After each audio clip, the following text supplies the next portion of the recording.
Hello everyone, स्वागत है आप सबका विजन कैम क्लासेस के प्लेटफॉर्म पे। और हम लोग इस वाली वीडियो में डिस्कस करेंगे और कंपैरिजन करेंगे किसका, पीरियोडिक प्रॉपर्टीज का of alkali and alkaline earth metals. उसके बाद हम लोग करेंगे कंपैरिजन आपकी पी ब्लॉक एलिमेंट्स के ग्रुप एलिमेंट्स का। ठीक है, चलिए स्टार्ट करते हैं। मेटल ग्रेडियंट्स की बात करूं मैं तो आप सबको पता है, अगर आप अप से डाउन जाते हैं तो आपकी जो साइज है वो क्या होती है, आपकी इंक्रीज होती है। ठीक है, और अगर लेफ्ट टू राइट जाते हैं तो जो आपकी साइज है वो क्या होती है, आपकी डिक्रीज होती है। जो कॉमन फिनोमेनन आपको पता ही है। अब देखिए, अगर आपको कंपैरिजन करना है किसका, अल्काली और अल्कलाइन अर्थ मेटल्स का, मेटालिक और आयनिक ग्रेडियंट्स का, तो सबसे पहले आप लिख लीजिए आप अल्काली मेटल्स। ठीक है, उसके बाद आप लिख लीजिए आपका अल्कलाइन अर्थ मेटल्स।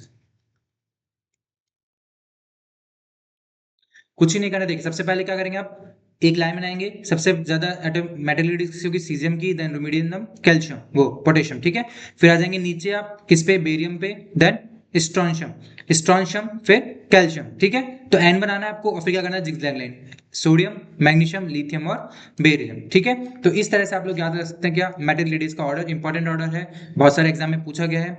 क्या पता आपके इस बार सेकंड ग्रेड के एग्जाम में भी पूछ ले। ठीक है, तो जितने भी आपके एग्जाम दे रहे हैं आप, जिसमें केमिस्ट्री, बेसिक केमिस्ट्री आती है आपकी, चाहे हाई लेवल की केमिस्ट्री आती है, ये सभी के लिए क्या होने वाला है, इंपॉर्टेंट होने वाला है। तो क्या करना है, सबसे पहले एन बनाना है आपको।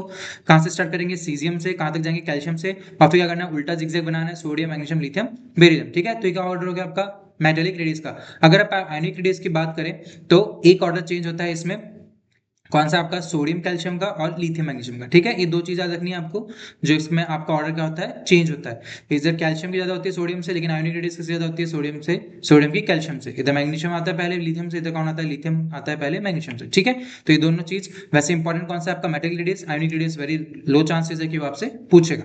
नेक्स्ट देखिए आप, ionisation potential decreases down the group with increase in size. आप सबको पता है कि ऊपर से नीचे जाने पे साइज बढ़ने के साथ आयोनेशन पोटेंशियल क्या हो जाता है, आपका डिक्रीज हो जाता है। वहीं लेफ्ट टू राइट जाने पे साइज क्या होता है, आपका डिक्रीज होता है। तो जो आपका आयोनेशन पोटेंशियल वो क्या हो जाता है, इंक्रीज हो जाता है। ठीक है, तो डाउन द ग्रुप की बात करूं तो ऊपर से नीचे जाने पे क्या हो जाएगा, डिक्रीज हो जाएगा। ग्रुप वन की बात करें तो कंटिन्यूअसली क्या होता है, डिक्रीज होता है। लेकिन एक ग्रुप टू में क्या है, एक्सेप्शन है, जिसमें आपका रेडियम की जो आयोनेशन पोटेंशियल है वो किससे ज्यादा होती है, बेरियम से। देखिए यहाँ लिख रखा है 509 और ये 503, 979, 965। तो ये इंपॉर्टेंट पॉइंट है जो आपको याद रखना है। ठीक है, अगर मैं फर्स्ट आयोनेशन पोटेंशियल की बात करूं तो किसका ज्यादा होता है, ग्रुप टू का, ग्रुप वन से। क्यों, क्योंकि ग्रुप टू का जो आउटर मोस्ट इलेक्ट्रॉनिक कॉन्फ़िगरेशन क्या होता है, वो कैसा होता है आपका, फुली फिल्ड। कैसा होता है, फुली फिल्ड। इस वजह से जो आपका फर्स्ट आयोनेशन पोटेंशियल है वो ग्रुप टू का ज्यादा होगा कंपेरेटिवली टू ग्रुप वन। लेकिन अगर मैं second IP, second ionisation potential की बात करूं तो क्या होता है, एक इलेक्ट्रॉन निकल चुका है, तो अगर ग्रुप वन में से आप एक इलेक्ट्रॉन निकालेंगे तो जो नेक्स्ट इलेक्ट्रॉनिक कॉन्फ़िगरेशन आता है वो कौन सा आता है, आपका नोबल गैस इलेक्ट्रॉनिक कॉन्फ़िगरेशन। अगर आप सोडियम में से एक इलेक्ट्रॉन निकालेंगे तो इसका जो इलेक्ट्रॉनिक कॉन्फ़िगरेशन वो कैसा है, आपका नोबल गैस इलेक्ट्रॉनिक कॉन्फ़िगरेशन। और आप सबको पता है कि नोबल गैस इलेक्ट्रॉनिक कॉन्फ़िगरेशन अगर आ गया तो वो क्या है, हाईली स्टेबलाइज्ड है, तो उसकी आयोनेशन एनर्जी क्या होगी, ज्यादा होगी। इसलिए जो सेकंड आयोनेशन पोटेंशियल है वो ग्रुप वन का ज्यादा होता है ग्रुप टू से। ठीक है, इतना कंपेरिजन याद रखना है, स्टेटमेंट टाइप क्वेश्चन में ये पूछ सकता है। नेक्स्ट देखिए, मेल्टिंग और बॉइलिंग पॉइंट की बात करूं, क्या होता है, डिक्रीजेस होता है down the group. Group one की बात करें तो regularly decreases down the group होता है। ग्रुप टू में एक्सेप्शन क्या है, मैग्नीशियम है lowest melting and boiling point. देखिए यहाँ पे मैग्नीशियम है, इसके मेल्टिंग और बॉइलिंग पॉइंट की बात करूं तो 924 और 1363। अदर एलिमेंट से आप क्या करेंगे, कंपेयर करेंगे अल्कालाइन मेटल में, तो क्या आप देखेंगे, आप सबसे कम होता है किसका, मैग्नीशियम का। तो ये एक्सेप्शन आपको याद रखना है। Density increases down the group, किसकी ज्यादा होती है, ग्रुप टू की, ग्रुप वन से, नॉर्मल है। हाइड्रोजन एंथैल्पी इंपॉर्टेंट है, पूछ सकता है, डिक्रीजेस डाउन द ग्रुप, और किसकी ज्यादा होती है, ग्रुप टू की, ग्रुप वन से। Electron gain enthalpy group one, अगर ग्रुप वन की बात करूं तो क्या होती है, डाउन द ग्रुप डिक्रीजेस होती है, और ग्रुप वन की ग्रुप टू से ज्यादा होती है। क्यों, देखिए जो ग्रुप टू है वो क्या है, आपका फुली फिल्ड इलेक्ट्रॉनिक कॉन्फ़िगरेशन है। तो अगर आपको इसमें इलेक्ट्रॉन ऐड कराना है तो आपको क्या देनी पड़ेगी, एनर्जी, एनर्जी देनी पड़ेगी। तो कैसा टर्म आ गया, पॉजिटिव। और इलेक्ट्रॉन गेन एंथैल्पी मैंने आपको बताया था थर्मोडायनामिक टर्म है, अगर इजीली आपकी इलेक्ट्रॉन ऐड हो रहा है तो एनर्जी क्या होगी, रिलीज होगी, तो क्या आ जाएगा, नेगेटिव। और इलेक्ट्रॉन गेन एंथैल्पी क्या हो जाएगी आपकी, नेगेटिव। लेकिन अगर आपका फुली फिल्ड या नोबल गैस इलेक्ट्रॉनिक कॉन्फ़िगरेशन है तो आपको इलेक्ट्रॉन ऐड कराने के लिए क्या देना पड़ेगा, एनर्जी, एनर्जी देनी पड़ेगी। तो कैसी टर्म आ गई, पॉजिटिव। तो इलेक्ट्रॉन गेन एंथैल्पी कैसे हो जाएगी, पॉजिटिव, मतलब लो। इस वजह से ग्रुप वन की इलेक्ट्रॉन गेन एंथैल्पी ज्यादा होती है किससे, ग्रुप टू से। ठीक है, इंपॉर्टेंट है, पूछा जा सकता है। इलेक्ट्रोनेगेटिविटी की बात करूं, decrease down the group according to Pauling scales, और किसकी ज्यादा होती है, आपकी ग्रुप टू की ज्यादा होती है ग्रुप वन से।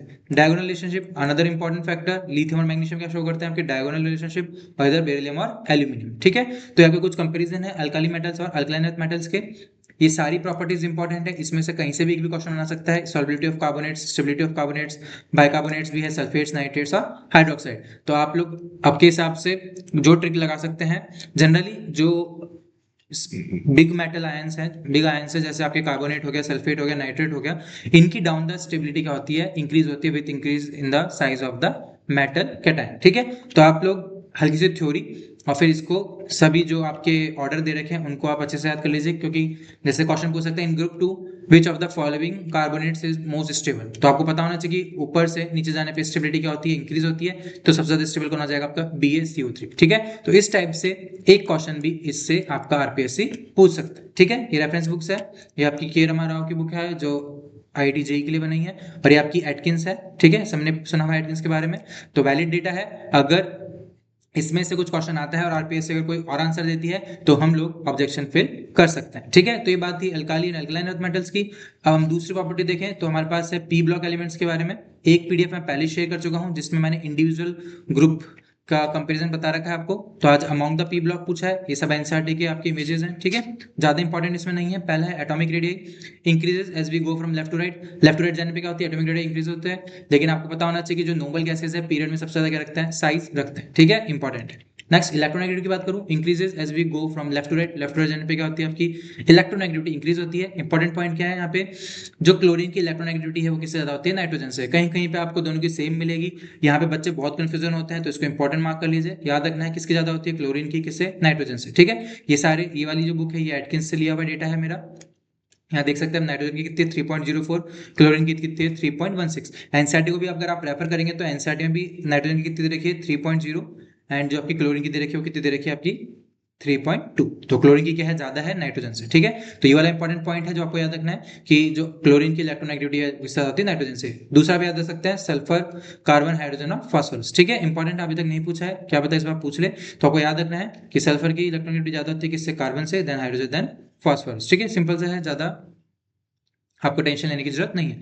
इलेक्ट्रॉन गेन एंथैल्पी की बात करूं तो वापस से वही है, अगर आपका फुली फिल्ड या हाफ फिल्ड इलेक्ट्रॉनिक कॉन्फ़िगरेशन है तो उसकी इलेक्ट्रॉन लेने की टेंडेंसी क्या होगी, कंपेरेटिवली टू अदर एलिमेंट कम होगी। जैसे यहाँ बात करूं फ्लोरीन, ठीक है, फिर oxygen, then carbon, then lithium, then boron, then nitrogen. ऐसा क्यों है, देखिए फ्लोरीन की सबसे ज्यादा क्या होगी, एक तो पहली बात इलेक्ट्रोनेगेटिविटी ज्यादा है, दूसरी मेजर बात क्या है कि अगर इसमें एक इलेक्ट्रॉन मैं ऐड कर दूंगा तो ये क्या ले लेगा, नोबल गैस इलेक्ट्रॉनिक कॉन्फ़िगरेशन ले लेगा, जो कि क्या होता है, स्टेबल होता है। इस वजह से इसकी इलेक्ट्रॉन लेने की टेंडेंसी क्या होगी, सबसे ज्यादा होगी, इसलिए इलेक्ट्रॉन गेन एंथैल्पी क्या होगी, सबसे ज्यादा होगी। तो आपको ये याद रखना है कि in a period halides have the most negative electron gain enthalpy, और अगर नोबल गैस की बात करूं तो इनके पास सबसे पॉजिटिव क्या होती है, इलेक्ट्रॉन गेन एंथैल्पी होती है। मतलब ये अगर आप इनमें इलेक्ट्रॉन ऐड कराने जाएंगे तो इलेक्ट्रॉन ऐड नहीं होंगे। ठीक है, तो आपको याद रखना है fluorine, then oxygen, then carbon, then lithium, then boron, then nitrogen. ठीक है, इंपॉर्टेंट है पॉइंट, क्वेश्चन में आ सकते हैं। नेक्स्ट बात करूं, chlorine, sulphur, silicon, phosphorus, aluminium and iron. ठीक है, तो जो मैंने रेड मार्क कर रहे हैं उनको तो आपको पढ़ना ही है। यहाँ पे देखें क्लोरीन, फ्लोरीन, सल्फर, ऑक्सीजन। ठीक है, इंपॉर्टेंट है कंपेरिजन, याद रखना है।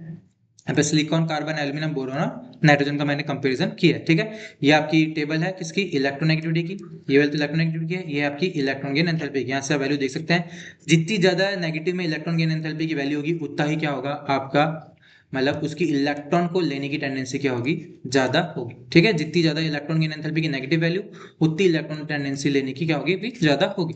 ठीक है, नेक्स्ट देखें, आयोनेशन पोटेंशियल जनरली क्या होती है, इंक्रीजेस होती है लेफ्ट टू राइट। अब इसमें भी वही फैक्टर आ जाएगा कि अगर आपका फुली फिल्ड इलेक्ट्रॉनिक कॉन्फ़िगरेशन है, कैसा है आपका, फुली फिल्ड है या फिर क्या है आपका हाफ फिल्ड, इन दोनों केस में जो आपकी आयोनेशन पोटेंशियल है वो कंपैरेटिवली क्या हो जाती है, ज्यादा हो जाती है आपके साइड वाले एटम एलिमेंट्स। ठीक है, जैसे helium, then neon, then fluorine, then nitrogen, oxygen. अभी देन नाइट्रोजन की ज्यादा है किससे, ऑक्सीजन से। क्यों, क्योंकि नाइट्रोजन के पास क्या आपका हाफ फील्ड इलेक्ट्रॉनिक कॉन्फ़िगरेशन है, इसलिए उसकी क्या जाती है, ज्यादा हो जाती है। ये इंपॉर्टेंट याद रखना आपको, NOH। ठीक है, तो हाइड्रोजन की ज्यादा होती है किससे, कार्बन से, then beryllium, then boron, then lithium.